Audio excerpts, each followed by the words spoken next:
Bonjour et bienvenue dans les tutoriels de la version 11 de Titan. Aujourd'hui, nous allons nous intéresser à la fenêtre Attribute Editor. Pour cela, j'ai patché 8 Scenius Spots. Dans mon premier onglet Intensité et Shutter, je remarque un nouvel outil qui permet de monter et descendre l'intensité des projecteurs sélectionnés. J'ai également un petit affichage qui me montre la valeur actuelle des dimmers. J'ai aussi à ma disposition 5 boutons sur le côté du fader. Le premier en bas me permet de passer tous les dimmers des projecteurs sélectionnés à 0%. Le dernier en haut les monte à full. Et si je repasse à 0, ici le bouton du milieu les place en locate, à la valeur locate. Je peux également diminuer de 5% la valeur actuelle du dimmer ou l'augmenter de 5%. La valeur est aussi visible sur la roue du dimmer.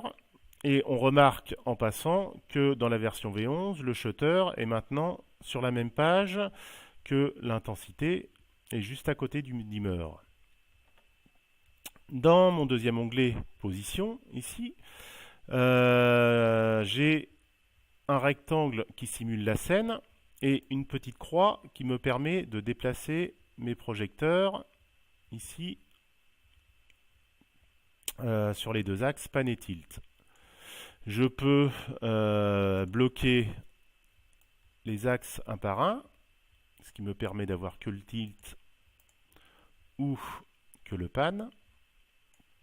Ici, j'ai également une fonction fan qui me permet de positionner avec précision mes projecteurs. J'ai également le petit bouton Locate pour remettre la valeur Locate. Si je reviens à une valeur ici, j'ai aussi une position, mon accès à la fonction Flip directement. Donc je reviens ici. J'ai un petit bouton aussi à ligne qui est très pratique. Je vais pour cela sélectionner mon premier projecteur. Je lui donne une position ici. Et je vais ensuite sélectionner tous mes projecteurs en prenant soin de sélectionner en dernier celui dont je veux copier les valeurs. J'appuie ici ensuite sur le bouton Aligne et tous les projecteurs vont prendre la position du dernier sélectionné. Je peux ensuite sélectionner par exemple mon deuxième projecteur. Je vais lui donner une deuxième position croisée ici. Je vais ensuite sélectionner mes projecteurs et en sélectionnant en dernier celui que j'ai réglé, que je viens de régler, je rappuie sur le bouton Aligne et je me fais une petite position ici croisée très rapidement. Donc je peux ici resélectionner tous mes projecteurs, fonction Locate, et je reviens ici sur une fonction droite. Le dernier outil de mon onglet position de la fenêtre Attribute Editor est le fan. Donc je peux faire un fan ici pour le pan, dans un sens ou dans l'autre, qui vont suivre évidemment mes options de fan, et ici sur le tilt,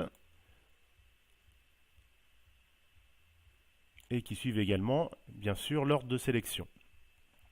Donc je vais revenir à ma position de base, ici, et décocher mon fan. Pour la dernière fenêtre de l'Attribute Editor, ici, non, pas la dernière, l'avant-dernière en fait, j'ai ma fenêtre Color Mix et des nouvelles fonctions également. J'ai toujours mon Color Picker. Alors ici, comme je ne suis pas connecté à une console, voilà, j'ai mes petites valeurs DMX aléatoires. J'ai également un outil, donc UV saturation en fader, RGB en fader et CMY ici en fader. Donc je peux accéder à l'ancien ici Color Picker et aux canaux qui ici correspondent aux valeurs de base du projecteur.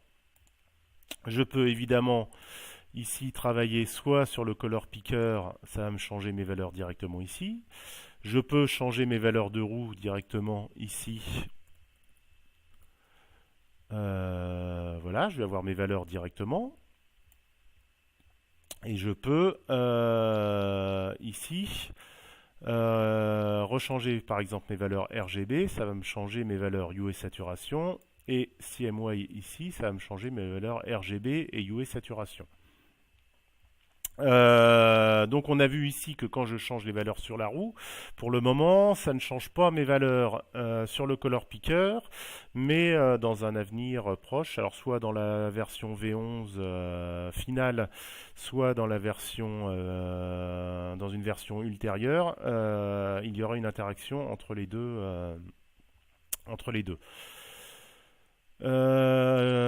Ici, dans le dernier onglet, j'ai maintenant aussi les filtres, donc Lee, Roscoe et Gamme Color.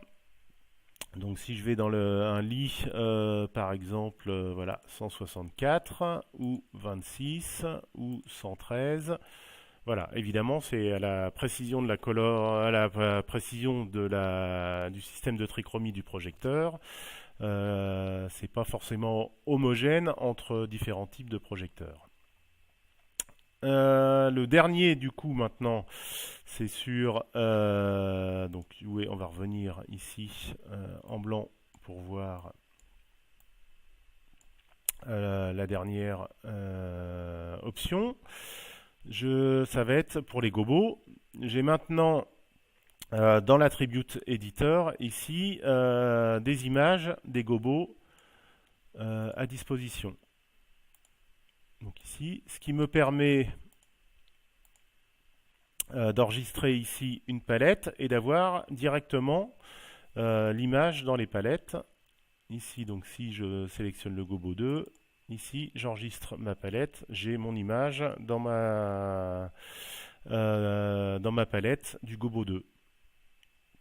Voilà, j'espère que ce tutoriel a été très utile. On se retrouve très vite pour les nouvelles fonctions de la version V11 de Titan. Merci, au revoir.